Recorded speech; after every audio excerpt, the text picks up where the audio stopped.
नमस्कार। Hindi star with Suresh Kumar में आपका स्वागत है।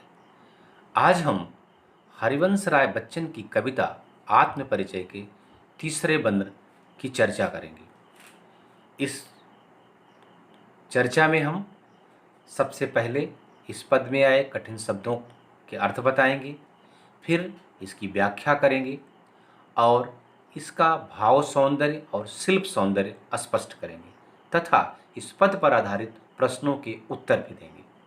आइए कविता शुरू करते हैं।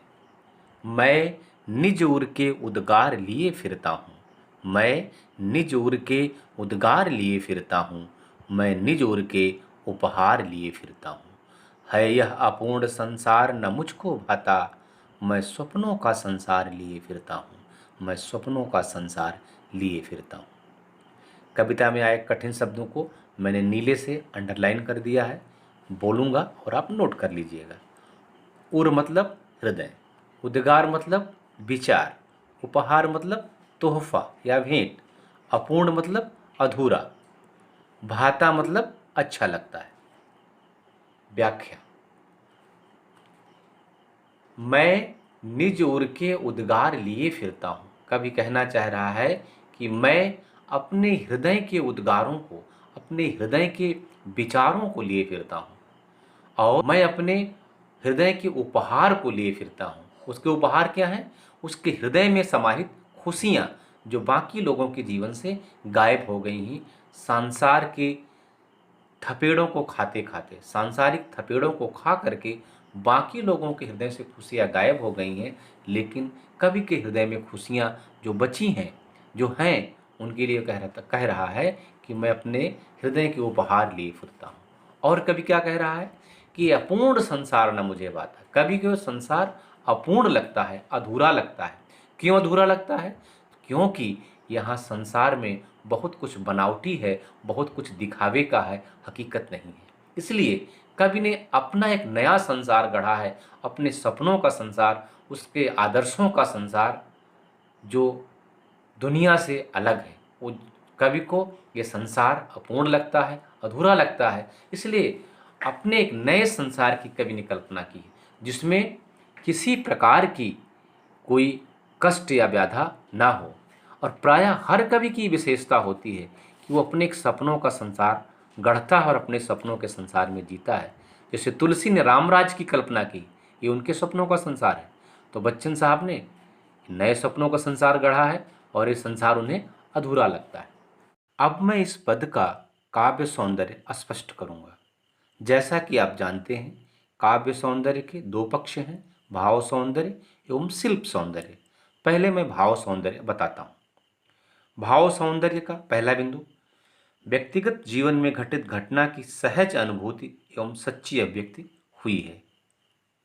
कवि के व्यक्तिगत जीवन में जो घटनाएं घटित होती हैं, उसको कवि ने सहजता से अनुभव किया है और बड़ी ही सरलता और ईमानदारी से यहाँ प्रकट किया है।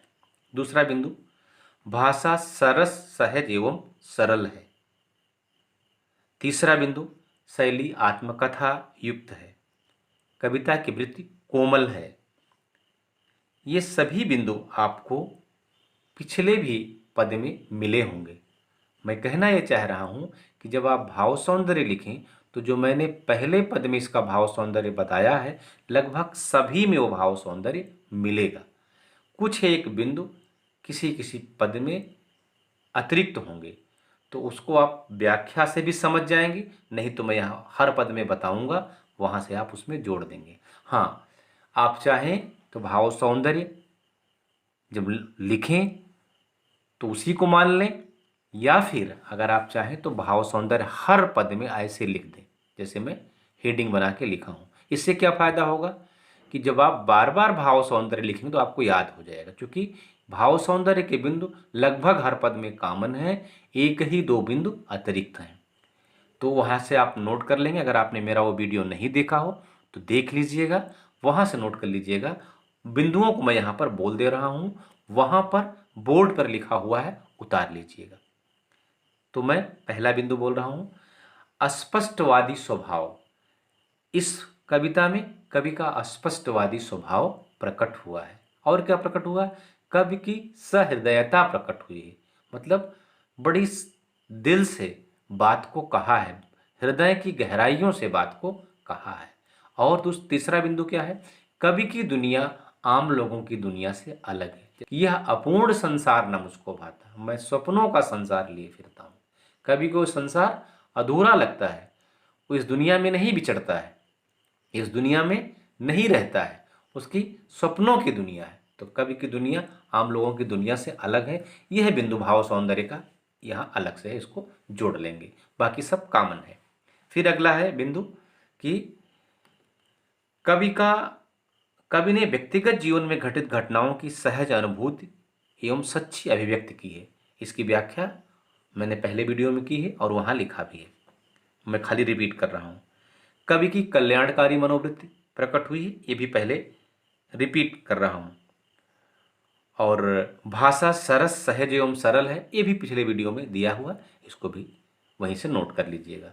तो मैं यहाँ पर स्पष्ट कर दूं कि भाव सौंदर्य में सिर्फ यहाँ पर ये 3 बिंदु आप अतिरिक्त जोड़ लेंगे, जो स्पष्टवादी स्वभाव, सहृदयता और कवि की दुनिया आम लोगों से अलग है। कैसे मालूम? यहाँ पंक्ति में दिया है कि यह संसार अपूर्ण है, अधूरा है, मुझे नहीं भाता है, मेरा सपनों का संसार है। तो बात स्पष्ट हो गई, ये अतिरिक्त बिंदु है।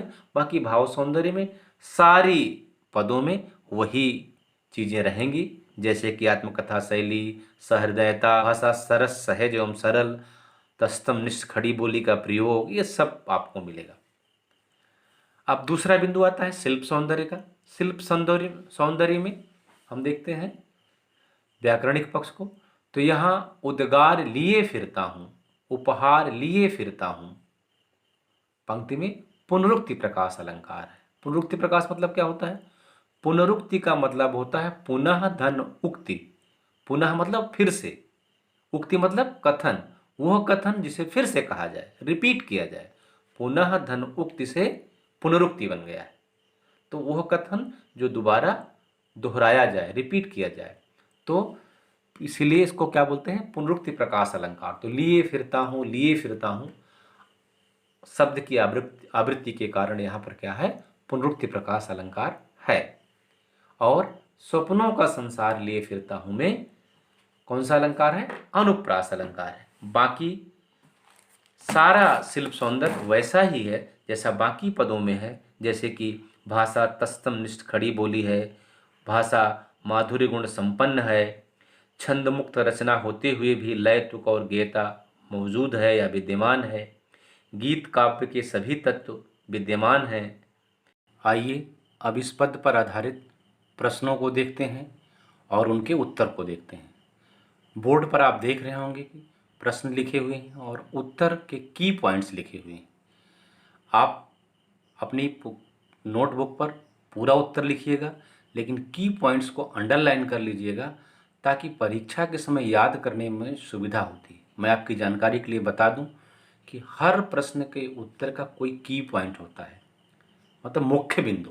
तो उन मुख्य बिंदुओं को मत भूलिए, उन मुख्य बिंदुओं को याद रखिए और उत्तर में उसी मुख्य बिंदु की व्याख्या कर दीजिए, मतलब एक्सप्लेन कर दीजिए, उसको विस्तार दे दीजिए, तो वो उत्तर हो जाता है। आमतौर पर होता है कि हम लोग रटने के चक्कर में पूरा सेंटेंस, पूरा वाक्य रटते हैं और पूरा वाक्य याद रहता है, लेकिन मुख्य चीज़ भूल जाती है, तो उस पर अच्छे मार्क्स नहीं मिल पाते हैं। इसलिए मुख्य बिंदुओं को याद रखिए और उनका विस्तार करना सीखिए, क्योंकि आप 12वीं क्लास में हिंदी पढ़ रहे हैं। ठीक है, तो यहाँ पर मैंने वही तकनीक अपनाई है कि प्रश्न दिया है और उसका उत्तर बिंदुवार दिया हुआ है, मुख्य बिंदु को लिखा और उसका विस्तार हम कर देंगे। तो आप यहाँ से सुन करके और अपनी कॉपी पर नोट्स बना लीजिए, लेकिन आप भी अपनी कॉपी पर मुख्य बिंदु को अंडरलाइन रखिए कि जब हमें इसका प्रश्न का उत्तर लिखना होगा तो मुख्य बिंदुओं को जरूर उसमें रखेंगे, उससे हटाएंगे नहीं, मुख्य बिंदु उसमें रहनी चाहिए। तो इस पद पर जो प्रश्न आता है, एक प्रश्न तो ये आएगा कि कवि और कविता का नाम बताइए। तो साथ सीधी सी बात है, आप बता देंगे डॉक्टर हरिवंश राय बच्चन। कविता का नाम आत्मपरिचय, तो इसलिए मैंने उसको नहीं लिखा है। तो दूसरा प्रश्न बन सकता है, वो यह है कि मैं निज उर के उद्गार और उपहार से कवि का क्या आशय है? निज उर के उद्गार और उपहार से कवि का क्या आशय है? तो उद्गार से आशय है क्या? कवि के हृदय की भावनाएं। कवि क्या कह रहा है कि मैं अपने हृदय की भावनाओं को लिए फिरता हूँ, मैं अपने हृदय के विचारों को लिए फिरता हूँ। फिर उपहार क्या है? उपहार क्या है? जो कवि के हृदय में खुशियाँ हैं तो वो उपहार है। तो आशय ये है कि कवि अपने हृदय के विचारों को और अपने हृदय की खुशियों को लिए घूम रहा है, खुशियों को संजोए हुए है। कवि यहाँ पर ये कहना चाहता है जो बाकी लोगों के जीवन में नहीं है। बाकी लोग दुनिया के तमाम थपेड़ों में उलझ के रह गए हैं, सांसारिक थपेड़ों में उलझ के रह गए हैं। तो यहाँ पर ये कवि आम लोगों से क्यों अलग है, क्यों हट करके है कि वो निज उर के उद्गार लिए फिरता है, मतलब अपने हृदय की भावनाओं को लिए फिरता है, और निज उर के उपहार लिए फिरता है, अपने हृदय की भावनाओं को, अपने हृदय की खुशियों को लिए फिरता है। फिर अगला है, कवि को संसार क्यों नहीं अच्छा लगता है? आंसर लिखा है क्योंकि संसार में प्रेम नहीं है, संसार बनावटी और झूठा है। कवि को यह संसार बनावटी और झूठा लगता है, संसार में उसे प्रेम की कमी दिखाई पड़ती है, इसीलिए कवि को यह संसार नहीं अच्छा लगता। और कवि कहता है यह अपूर्ण संसार न मुझको भाता, मैं स्वप्नों का संसार लिए फिरता हूँ। कवि अपने आदर्शों का संसार लिए घूम रहा है, अपने स्वप्नों का संसार लिए घूम रहा है। तो ये हुई इस पद पर आधारित व्याख्या, काव्य सौंदर्य और इस पर आधारित प्रश्न और उत्तर। अगर वीडियो अच्छा लगा हो तो शेयर और सब्सक्राइब जरूर कर दीजिएगा। वीडियो देखने के लिए धन्यवाद।